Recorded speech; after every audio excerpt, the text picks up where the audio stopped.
ജനങ്ങളൊക്കെ പരീക്ഷിക്കപ്പെടുന്നവരാണ്. അള്ളാഹു നമ്മെ സൃഷ്ടിച്ചത് തന്നെ പരീക്ഷിക്കാനല്ലയോ? അള്ളാഹു ജീവിതവും അള്ളാഹു ജനനവും മരണവും സൃഷ്ടിച്ചത്. ചില ആളുകൾ ജീവിക്കുന്നു, ചില ആളുകൾ മരിക്കുന്നു, ചില ആളുകൾ ജനിക്കുന്നു, എന്നാൽ അതേ വീട്ടിലെ ചില ആളുകൾ മരിച്ചു പോകുന്നു. എന്തിനാണ് ഈ മരണവും ജനനവും? അള്ളാഹു പറയുന്നുണ്ട്, അല്ലദീ ഖലഖൽ മൗത വൽ ഹയാ, മരണവും അതേപോലെ തന്നെ ജീവിതവും അള്ളാഹു സൃഷ്ടിച്ചത് ലിയബ്ലുവകും അയ്യുകും അഹ്സനു അമല, നമ്മളിൽ ആരാണ് ഏറ്റവും നന്നായി അമൽ ചെയ്യുന്നത് എന്നറിയാനാണ്. ഏറ്റവും നന്നായി അമൽ ചെയ്യുന്നത് ആരാണെന്നറിയാനാണ് അല്ലാഹു റബ്ബ് സുബ്ഹാനഹു വ തആല ചില ആളുകളെ മരിപ്പിക്കുന്നത്, ചില ആളുകളെ ജീവിപ്പിക്കുന്നത്. അല്ലാഹുവിനെന്തേ വിശാലമായി മഹ്ശറാ ലോകത്ത് ഒരുമിച്ച് കൂടുന്നത് പോലെ എല്ലാവരെയും ഒന്നിച്ച് ജീവിപ്പിച്ചുകൂടെ? ഇങ്ങനെയായിക്കൂടെ? മഹ്ശറാ ലോകത്ത് ഒരുമിച്ച് കൂടുന്നത് പോലെ, മഹ്ശറാ ലോകത്ത് നമ്മളെല്ലാവരും ഒരുമിച്ച് കൂടുന്നത് പോലെ എല്ലാവർക്കും ഒന്നിച്ച് ജീവിക്കാനുള്ള അവസരം, എന്നിട്ട് ഒന്നിച്ച് മരിച്ചു പോകാനുള്ള അവസരം അള്ളാഹുവിന് നൽകാൻ കഴിയാഞ്ഞിട്ടല്ല. പിന്നെയോ അള്ളാഹു ഇങ്ങനെ ചില ആളുകൾ മരിക്കുന്നത് കാണാൻ, ചില ആളുകളുടെ മരണങ്ങൾ നമ്മെപ്പോലെയുള്ള ആളുകൾക്ക് പാഠമാവാൻ വേണ്ടിയാണ് അള്ളാഹു ഇങ്ങനെ ചില ആളുകളെ മരിപ്പിക്കുകയും ചില ആളുകളെ ജീവിപ്പിക്കുകയും ചെയ്യുന്നത്. ഒരു 60 വയസ്സായ ഒരാൾ അല്ലെങ്കിൽ ഒരു 40 വയസ്സ് കഴിഞ്ഞ ഒരാൾ, തനിക്കൊരു കുഞ്ഞ് ലഭിച്ചാൽ, തന്റെ കുടുംബത്തിൽ ഒരു കുഞ്ഞുണ്ടായാൽ, ആ കുഞ്ഞിനെ കാണുമ്പോൾ ഇവന്റെ മനസ്സിലേക്ക് കടന്നു വരേണ്ടത്, അല്ലാഹുവേ ഞാനും ഇതേപോലെ ഒരു കുഞ്ഞായി ജനിച്ചവനല്ലയോ? ഇന്നെന്റെ പ്രായം 60ആണ്, ഇന്നെന്റെ പ്രായം 70ആണ്. ഇനി എനിക്ക് എത്ര കാലമാണ് ജീവിക്കാൻ അവസരമുണ്ടാവുക എന്നറിയില്ല. അല്ലാഹുവേ, എന്റെ ജീവിതത്തിൽ എത്ര പാപങ്ങൾ വന്നിട്ടുണ്ട്. ഇതൊക്കെ ചിന്തിക്കാനാണ് അല്ലാഹു മരണവും ജീവിതവും നമ്മൾക്ക് നൽകിയത്. ഖൈറുക്കും മൻ ത്വാല ഉംറുഹു വഹസുന അമലുഹു, നമ്മളിൽ ഏറ്റവും നല്ലവർ ആരാണെന്ന് ചോദിച്ചാൽ നമ്മളിൽ ഏറ്റവും നല്ലവർ ആരാണ്? ഖൈറുക്കും, നമ്മളിൽ ഏറ്റവും നല്ലവർ മൻ ത്വാല ഉംറുഹു, ഒരുപാട് കാലം ജീവിക്കാൻ ഭാഗ്യം ലഭിച്ച ആളാണ്. ഒരുപാട് കാലം ജീവിക്കണം. 90 വയസ്സായാലും ശരി, 100 വയസ്സായാലും ശരി, 110 വരെ പോയാലും ശരി, അങ്ങനെ ദീർഘായുസ് അല്ലാഹു ഒരാൾക്ക് നൽകി. വഹസുന അമലുഹു, അങ്ങനെ ജീവിതമാസകലം നന്മ മാത്രം ചെയ്ത് ജീവിക്കാനുള്ള ഭാഗ്യമുണ്ടായാൽ അയാളാണ് നമ്മളിലെ ഏറ്റവും നല്ലവനെന്ന് മുഹമ്മദുർ റസൂലുള്ളാഹ്. ഒരാൾ 40 വയസ്സിന് മരിച്ചു, പിന്നൊരാൾ 60 വയസ്സിന് മരിച്ചു. ആരാ ഏറ്റവും നല്ലവർ? ആരാണ്? രണ്ടുപേരുടെയും അമലുകൾ ഒരേപോലെ. 40 വയസ്സായ ഒരാൾ മരിച്ചുപോയി, 60 വയസ്സായ ഒരാളും മരിച്ചുപോയി. എന്നാൽ രണ്ടുപേരും അമല് ചെയ്തത് ഒരുപോലെയാണ്. 60 വയസ്സ് വരെ ജീവിച്ച ആളാണ് അള്ളാഹുവിന്റെ കോടതിയിൽ രക്ഷപ്പെടുന്നത്. എന്തേ രക്ഷപ്പെടുക എന്ന് പറഞ്ഞാൽ ഉന്നതമായ ദറജ ലഭിക്കുന്നത്? എന്തേ? അയാൾക്ക് 20 റമദാൻ കൂടുതൽ കിട്ടിയില്ലയോ? 20 ലൈലത്തുൽ ഖദർ കൂടുതൽ കിട്ടിയില്ലയോ? ഒരു ലൈലത്തുൽ ഖദർ എന്ന് പറഞ്ഞാൽ 83 ആയുസ്സല്ലയോ? ഒരു ലൈലത്തുൽ ഖദർ എന്ന് പറഞ്ഞാൽ 83 വയസ്സല്ലയോ മുഅ്മിനീങ്ങളെ? അപ്പൊ കുറച്ചു കാലം ജീവിച്ചിട്ട് ഒരാൾ ജീവിതമാസകലം പ്രായപൂർത്തിയെത്തിയത് മുതൽ നന്മ മാത്രം ചെയ്തൊരാൾ ജീവിച്ചു 40 വയസ്സ് വരെ ജീവിച്ചു മരിച്ചുപോയി. മറ്റൊരാൾ 80 വയസ്സ് വരെ ജീവിച്ചു മരിച്ചുപോയി. ഇങ്ങനെയുള്ള ആളുകൾ 80 വയസ്സ് വരെ ജീവിച്ചുപോയി മരിച്ചുപോയാലും ഇങ്ങനെയുള്ള ആളുകളെ കമ്പയർ ചെയ്യുമ്പോ ഏറ്റവും കൂടുതൽ ആയുസ് ലഭിച്ച ആളാണ് അള്ളാഹുവിന്റെ കോടതിയിൽ ഏറ്റവും സ്ഥാനമുണ്ടാകുന്നത്. അതിന് കാരണം ഒരുപാട് കാലം ജീവിക്കുകയും ഒരുപാട് നന്മ ചെയ്യാൻ ഭാഗ്യം ലഭിക്കുകയും ചെയ്തു എന്നുള്ളതാണ്. ഇനി ഞാൻ പറയട്ടെ, ഇനി ഏറ്റവും മോശക്കാരായ ആളുകൾ ആരാണ്? ശർറുക്കും മൻ ത്വാല ഉംറു, ഒരുപാട് ദീർഘായുസ് അല്ലാഹു നൽകി, പക്ഷേ ആ ജീവിതത്തിൽ നന്മ ചെയ്തേയില്ല, തെറ്റുകൾ മാത്രം ചെയ്ത് ജീവിച്ചു. ജീവിതത്തിൽ ഫിത്നയും ഫസാദും മാത്രമാണ്, ആരാന്റെ കുറവുകൾ മാത്രമാണ്, നന്മകൾ ചെയ്തില്ല. അയാളാണ് നമ്മുടെ നാട്ടിലെ ഏറ്റവും വലിയ മോശക്കാരനെന്ന് മുഹമ്മദുർ റസൂലുള്ളാഹ് സല്ലല്ലാഹു അലൈഹി വസല്ലം. അതുകൊണ്ട് ജീവിക്കുന്ന കാലത്തോളം നന്മ ചെയ്ത് ജീവിക്കാൻ അള്ളാഹുവിനോട് നമ്മൾ ദുആ ചെയ്യുക. എല്ലാ നിസ്കാര ശേഷവും ഒരു ദുആ ചെയ്യാൻ അള്ളാഹുവിന്റെ ഹബീബ് പഠിപ്പിച്ചിട്ടുണ്ട്. ഏതാണ് ആ ദുആ? അല്ലാഹുമ്മ ഇന്നി അസ്അലുക ഫിഅലൽ ഖൈറാത്തി വതർകൽ മുൻകറാത്തി വഹുബ്ബൽ മസാകീൻ. അല്ലാഹുവേ, അല്ലാഹുമ്മ ഇന്നി അസ്അലുക ഫിഅലൽ ഖൈറാത്ത്, അല്ലാഹുവേ നന്മ മാത്രം ചെയ്ത് ജീവിക്കാൻ നീ എനിക്ക് തൗഫീഖ് നൽകണേ അല്ലാഹ്. വതർക്കൽ മുൻകറാത്തി തിന്മ ചെയ്യാതെ തിന്മയിൽ നിന്ന് മാറി നിന്ന് ജീവിക്കാനും എനിക്ക് തൗഫീഖ് നൽകണേ അല്ലാഹ്. വഹുബ്ബൽ മസാകീൻ മിസ്കീൻമാരെ സ്നേഹിക്കാനും തൗഫീഖ് നൽകണേ അല്ലാഹ്. പാവങ്ങളോടൊരു മമത വേണം റബ്ബേ, പാവങ്ങളോടൊരു സ്നേഹം വേണം റബ്ബേ. ലോകത്തിന്റെ നിലനിൽപ്പ് പാവങ്ങളുടെ കൈകളിലാണ്. ലൗലൽ ഫുഖറാ, നാട്ടിൽ പാവങ്ങളായ മിസ്കീന്മാരായ ദരിദ്രരായ ആളുകളില്ലായിരുന്നുവെങ്കിൽ എന്നേ ഈ ലോകം തകരുമെന്നായിരുന്നു. നിങ്ങൾക്ക് അല്ലാഹു റിസ്ക് നൽകാനുള്ള കാരണം, നിങ്ങൾക്ക് അല്ലാഹു ഭക്ഷണം നൽകാനുള്ള കാരണം, നിങ്ങൾക്ക് അല്ലാഹു സമ്പത്ത് നൽകാനുള്ള കാരണം പാവങ്ങളായ ആളുകളാണ്, ളഅഫായ ബലഹീനരായ ദരിദ്രരായ ആളുകളാണ് എന്ന് മുഹമ്മദുർ റസൂലുള്ളാഹി സ്വല്ലല്ലാഹു അലൈഹി വസല്ലം. അതുകൊണ്ട് അല്ലാഹുവിനോടെന്നും ദുആ ചെയ്യാം. ആകെ ദുആ ചെയ്യുന്നത് അല്ലാഹുവേ എന്റെ കച്ചവടത്തിൽ ബറക്കത്ത് ചെയ്യണേ അല്ലാഹ്, അല്ലാഹുവേ എന്റെ രോഗങ്ങൾക്ക് ശിഫ നൽകണേ അല്ലാഹ്, അല്ലാഹുവേ എനിക്ക് നല്ല വീട് വെക്കാനുള്ള തൗഫീഖ് നൽകണേ അല്ലാഹ്, മക്കളെ നൽകണേ അല്ലാഹ് എന്നിങ്ങനെ ദുആ ചെയ്യുമ്പോ അതിന്റെ കൂടെ ഒരു ദുആവും നമ്മൾ കൂട്ടിച്ചേർക്കണേ.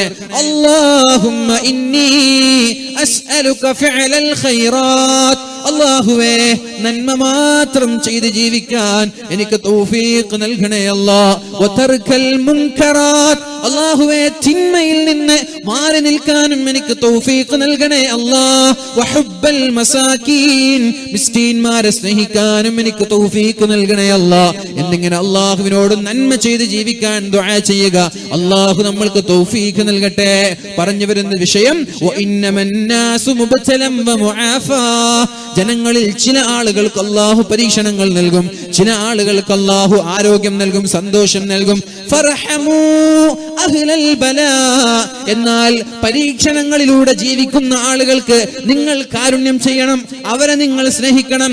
വഹ്മിദുല്ലാഹ അലൽ ആഫിയ, അല്ലാഹു നിങ്ങൾക്ക് തന്ന സുഖങ്ങളെ ഓർത്ത് അല്ലാഹുവിനെ നിങ്ങൾ സ്തുതിക്കണമെന്നും മഹാനായ ഈസാ നബി അലൈഹിസ്സലാം പഠിപ്പിക്കുകയാണ്. ഇനി കേൾക്ക്, ഇനി അല്ലാഹുവിന്റെ ഹബീബ് പറയുന്ന ഒരു ഹദീസുണ്ട്. ദാവൂദാജി ദാവൂദാജി നിർത്താനായ ഞാൻ നിങ്ങളോട് ആദ്യം പറഞ്ഞു മജ്‌ലിസിനോട് ആദ്യം നടത്തിക്കോളൂ. ഞാൻ നിർത്താനേ നിർത്തുന്നില്ല. ഇദാ അറാദല്ലാഹു ബിഅബ്ദിഹിൽ ഖൈർ, അല്ലാഹു ഒരു അടിമയ്ക്ക് നന്മ ഉദ്ദേശിച്ചാൽ, ഖൈർ ഉദ്ദേശിച്ചാൽ, അജ്ജല ലഹുൽ ഉഖൂബത ഫിദ് ദുനിയ,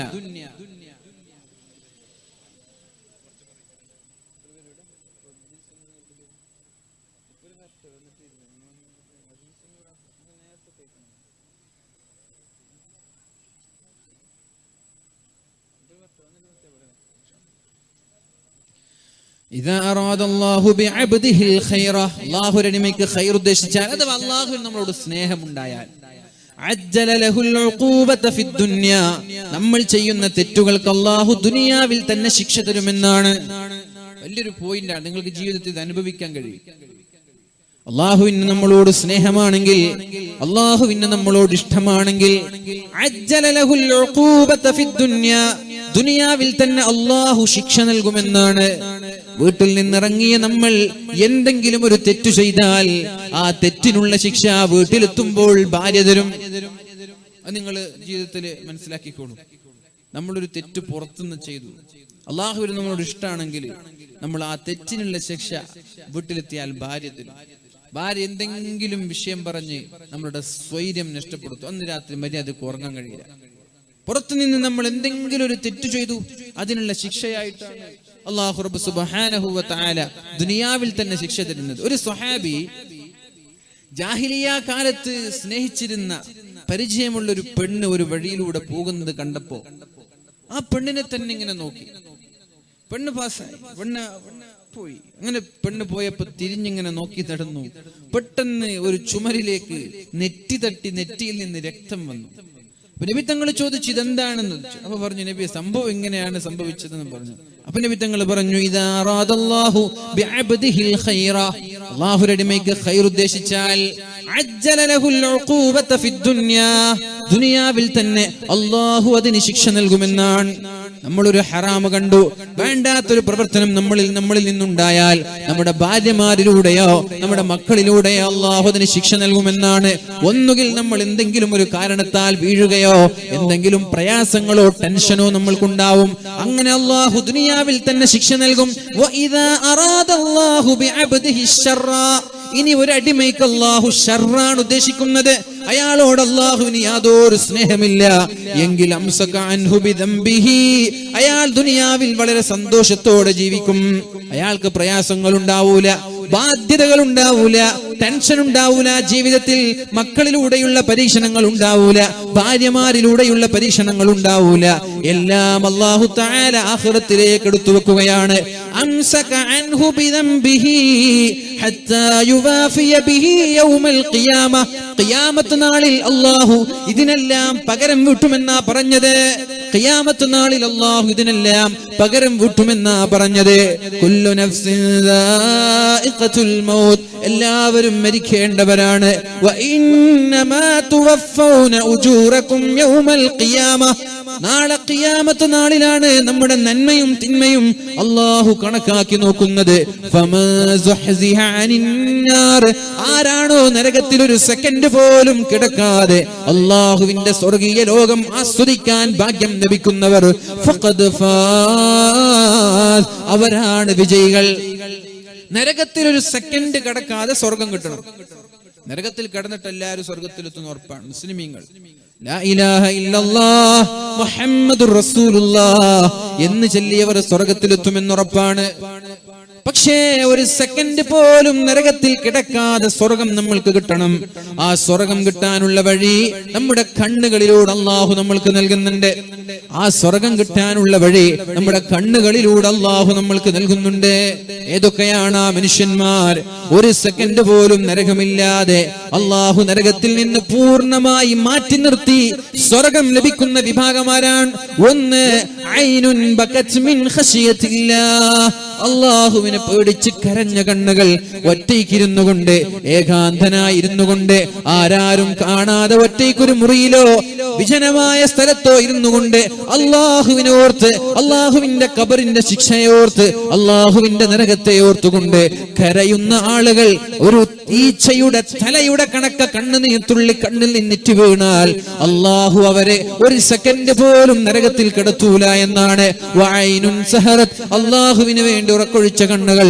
ഒന്നുകിൽ അല്ലാഹുവിന്റെ ധർമ്മ സമരത്തിൽ രാത്രി അല്ലാഹുവിന്റെ ദീനിന് വേണ്ടി കാവൽ നിന്നവർ, അല്ലെങ്കിൽ രാത്രി ഉറങ്ങാതെ സുബഹി വരെ നിസ്കരിച്ചവർ, ഖിയാമുൽ ലൈൽ ഒരു രാത്രിയെങ്കിലും തീരെ കണ്ണടക്കാതെ തീരെ ഉറങ്ങാതെ അല്ലാഹുവിന് വേണ്ടി ഖിയാമുൽ ലൈൽ നിസ്കരിച്ച ആളുകൾ, അവരും നാളെ ഒരു സെക്കൻഡ് പോലും നരകത്തിൽ കിടക്കൂല എന്ന് മുഹമ്മദുർ റസൂലുള്ളാഹ്. മൂന്നാമതായി അല്ലാഹുവിന്റെ ഹബീബ് പറഞ്ഞത് വഅൈനുൻ ഗല്ലത അൻ മഹാരിമില്ലാഹ്, ഹറാം കാണുമ്പോൾ കണ്ണ് ചിമ്മിക്കളയുന്നവർ, ഹറാം കാണും മനുഷ്യൻ നടക്കുന്ന വഴിയിലൂടെ, പോകുന്ന സഞ്ചരിക്കുന്ന പാതയിലൂടെ, മൊബൈലിലൂടെ, ടിവിയിലൂടെ ഹറാമുകൾ കണ്ടേക്കാം. റോഡിന്റെ ഇരുവശങ്ങളിൽ ഫ്ലക്സ് ബോർഡുകൾ കാണാം, അതുപോലെ തന്നെ പോസ്റ്ററുകൾ കാണാം. ടിവി തുറന്നാൽ സിനിമ കാണാം, സീരിയൽ കാണാം, പരസ്യങ്ങൾ കാണാം. അങ്ങനെ ഹറാം കാണുമ്പോൾ ഇത് ഹറാമാണെന്ന ചിന്തയോടെ, ഇതെനിക്ക് പാടില്ല എന്ന ചിന്തയോടെ അല്ലാഹുവിനെ പേടിച്ചൊരാൾ കണ്ണ് ചിമ്മിക്കളഞ്ഞാൽ അല്ലാഹു അതിന്റെ പേരിൽ ഒരു സെക്കൻഡ് പോലും നരകത്തിൽ കിടക്കാതെ സ്വർഗം ലഭിക്കാൻ അല്ലാഹു അവസരം നൽകുമെന്ന് മുഹമ്മദുർ റസൂലുള്ളാഹ് സല്ലല്ലാഹു അലൈഹി വസല്ലം. ആ മൂന്ന് കണ്ണുകളിൽ ഒരാളെങ്കിലും ആവാൻ നമ്മൾ ശ്രമിക്കണം. മൂന്ന് കണ്ണുകളിൽ ഒരാളെങ്കിലും ആവാൻ നമ്മൾ ശ്രമിക്കണം. കാരണം ഫമാ സുഹ്സിഹ അനിന്നാർ, ആരാണോ നരകത്തിൽ നിന്ന് മാറ്റി നിർത്തപ്പെടുന്നത്, വഉദ്ഖിലൽ ജന്ന, അല്ലാഹുവിന്റെ സ്വർഗ്ഗത്തിലേക്ക് നരകത്തിൽ കിടക്കാതെ പ്രവേശിക്കപ്പെടുന്ന ആളുകൾ, ഫഖദ് ഫാസ്, അവർ മാത്രമേ വിജയിച്ചുള്ളൂ എന്ന് പരിശുദ്ധ ഖുർആൻ നമ്മളോട് പറയുമ്പോൾ ഇൻഷാ അല്ലാഹ് നമ്മൾക്ക് അങ്ങനെ അല്ലാഹുവിന്റെ നരകത്തിലേക്ക് കിടക്കാതെ സ്വർഗ്ഗം ലഭിക്കുന്ന മുത്തഖീങ്ങളിൽ അല്ലാഹു നമ്മെ ഉൾപ്പെടുത്തട്ടെ എന്ന് ദുആ ചെയ്യുകയാണ്. അല്ലാഹു നമ്മൾക്ക് അവസരം നൽകട്ടെ. പരിശുദ്ധമായ ഖുർആനിലൂടെ ആദ്യമായി ഞാൻ ഓതിവെച്ച ആയത്ത് ബിസ്മില്ലാഹിർ റഹ്മാനിർ റഹീം വലനബ്ലുവന്നകും ബിശൈഇൻ മിനൽ ഖൗഫ് നിങ്ങൾക്ക് ഞാൻ പേടിക്കൊണ്ട് ഭയം കൊണ്ട് നിങ്ങളെ ഞാൻ പരീക്ഷിക്കും. പുറത്തിറങ്ങാൻ പേടിയുണ്ടാവും നിങ്ങൾക്ക്. ഞാൻ പറയട്ടെ എന്റെ പ്രിയമുള്ള മുഅ്മിനീങ്ങളെ, നിയമങ്ങളെല്ലാം നമ്മൾക്കെതിരെയാവുക. സ്വാഭാവികമായി ഒരു മനുഷ്യൻ ആത്മഹത്യ ചെയ്യുകയാണെങ്കിൽ ആ കുടുംബം പോയി ഇത് അസ്വാഭാവിക മരണമാണ്, ഇതിൽ ദുരൂഹതയുണ്ട് എന്ന് പറഞ്ഞാൽ നിയമപാലകരും കോടതിയുമെല്ലാം അതിന്റെ പിന്നാമ്പുറങ്ങളിലേക്ക് ഇറങ്ങിച്ചെല്ലാൻ മത്സരിക്കാറുണ്ട്. എന്നാൽ ആത്മഹത്യയാണെന്ന് വളരെ ഉറപ്പായ സംഭവമാണ് നമ്മുടെ CM ഉസ്താദിന്റെ മരണം. ആത്മഹത്യയാണെന്ന് ഉറപ്പാണ്. അതിനുള്ള തെളിവുകൾ ഒന്നിന് പിറകെ ഒന്നായി വളരെ വ്യക്തമായ തെളിവുകൾ സമർപ്പിച്ചിട്ടും എന്തുകൊണ്ടോ അധികാരത്തിന്റെ തിണ്ണമെടുക്കുകൊണ്ടോ സമ്പത്തിന്റെ വലുപ്പം കൊണ്ടോ നോട്ടുകെട്ടുകളുടെ വലുപ്പം കൊണ്ടോ മഹാനായ CM ഉസ്താദിന്റെ ആ ദുരൂഹമായ മരണത്തെ ആത്മഹത്യയാക്കി ചിത്രീകരിക്കാനാണ് നമ്മുടെ നിയമപാലകരും അതുപോലെ നമ്മളുമായി ബന്ധമുള്ള പല ആളുകളും ശ്രമിച്ചത്. ഞാൻ ചോദിക്കട്ടെ, ഏതെങ്കിലും ഒരാൾ ഒരു വീട്ടിൽ മരിച്ചു കിടക്കുന്നത് കണ്ടാൽ ആത്മഹത്യയാണെന്ന് പറഞ്ഞാൽ അതിൽ ദുരൂഹതയുണ്ട് എന്ന് പറയുമ്പോൾ അതിനെക്കുറിച്ച് അന്വേഷണം നടത്തുന്നവർ എന്തേ നമ്മുടെ CM ഉസ്താദിന്റെ വിഷയത്തിൽ ഇത്രയും താല്പര്യം കാണിക്കാത്തത്? എവിടെ പോയി നമ്മുടെ നേതാക്കന്മാർ? ഇതിനു വേണ്ടി ശബ്ദിക്കേണ്ടത് നമ്മുടെ നേതാക്കന്മാരല്ലയോ? ഇതിനു വേണ്ടി ശബ്ദിക്കേണ്ടത്, നിയമപരമായി ശബ്ദിക്കേണ്ട നമ്മുടെ ഭരണകൂടം എവിടെ? നമ്മൾ സപ്പോർട്ട് ചെയ്യുന്നവരെവിടെ? കൂടെ നിൽക്കേണ്ടവർ പോലും മാറി നിന്ന് മഹാനായ CM ഉസ്താദിന്റെ കുടുംബത്തിന് നീതി വാങ്ങിച്ചു കൊടുക്കാത്തത് വളരെ പേടിപ്പെടുത്തുന്ന വിഷയമാണ്, വളരെ വേദന നൽകുന്ന വിഷയമാണ്. അതേപോലെ വടകര ഭാഗത്തുള്ള ഒരു സഹോദരൻ ഷംന എന്ന് പറയുന്ന പൊന്നുമോൾ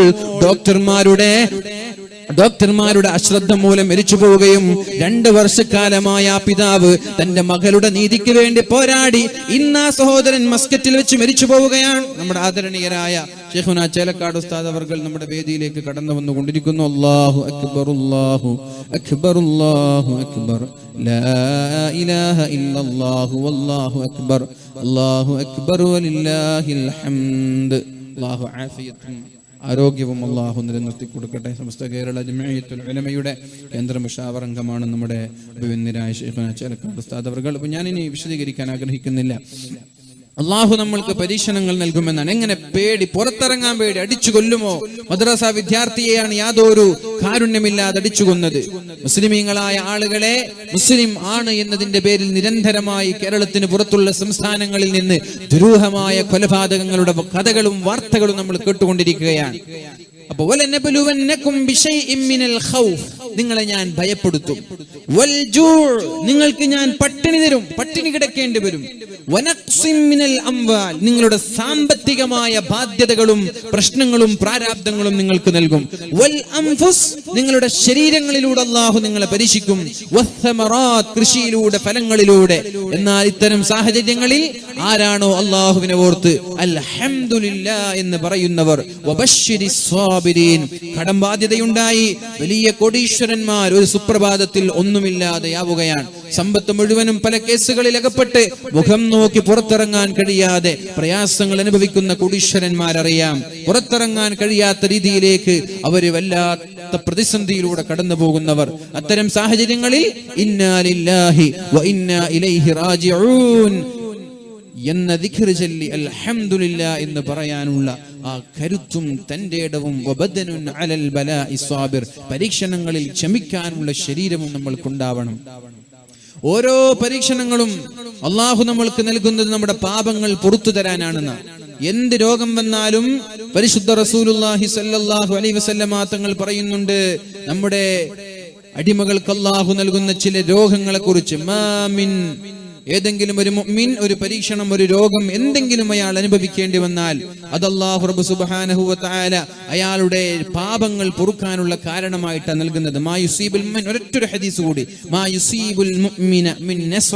ഒരു സത്യവിശ്വാസിക്ക് ഒരു ക്ഷീണമുണ്ടായാൽ, നമ്മൾക്കൊരു ക്ഷീണമുണ്ടാവുന്നു, പെട്ടെന്നൊരു തളർച്ച, പെട്ടെന്നൊരു ക്ഷീണം, ഉന്മേഷക്കുറവ്, ആ സമയത്ത് നമ്മൾ പറയുന്നു ഇന്നാ ലില്ലാഹി വ ഇന്നാ ഇലൈഹി റാജിഊൻ.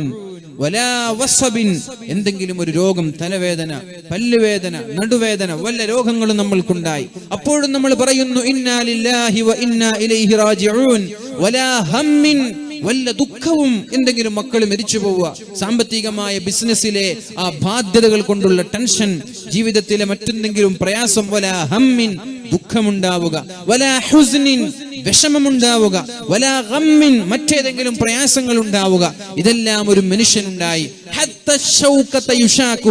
നടന്നു പോകുന്ന വഴിയിൽ കാലിലേക്ക് ഒരു മുള്ളു തറക്കുന്നത് പോലും, വണ്ടിയിലൂടെ യാത്ര ചെയ്യുമ്പോ കാറിന്റെ ടയർ പഞ്ചറാവുന്നത് പോലും, വണ്ടി എവിടെയെങ്കിലും പോയി ഇടിക്കുന്നത് പോലും, അല്ലെങ്കിൽ ഏതെങ്കിലും കാരണത്താൽ നമ്മുടെ വണ്ടി യാത്ര ചെയ്യാൻ പറ്റാതെ പകുതിയിൽ കേടാവുന്നത് പോലും, ഇങ്ങനെ ഏത് പരീക്ഷണങ്ങൾ നമ്മെ സംബന്ധിച്ചിടത്തോളം, ഈ പരീക്ഷണങ്ങളെല്ലാം ഇല്ലാ കഫറല്ലാഹു ബിഹാ ഖതായാ, ജീവിതത്തിൽ ചെയ്ത മുഴുവൻ പാപങ്ങളും പുറത്തു തരാൻ അല്ലാഹു അവസരം നൽകുകയാണ്. മരങ്ങളിൽ നിന്ന് ഇലകൾ കൊഴിഞ്ഞു പോകുന്നത് പോലെ ഒരൊറ്റ ഒരു രോഗം വരുമ്പോ അള്ളാഹുവിനെ ഓർത്ത് ക്ഷമിക്കുന്നവന്റെ ചിന്മയുടെ ഏടിൽ നിന്ന് പാപങ്ങൾ അള്ളാഹു മുഴുവനും മായ്ച്ചു കളയുമെന്ന് മുഹമ്മദുർ റസൂലുള്ളാഹി സ്വല്ലല്ലാഹു അലൈഹി വസല്ലം. അതുകൊണ്ട് ഇത്തരം പരീക്ഷണങ്ങൾ ഉണ്ടാകുമ്പോ ക്ഷമിച്ചുകൊണ്ട് ജീവിക്കുക.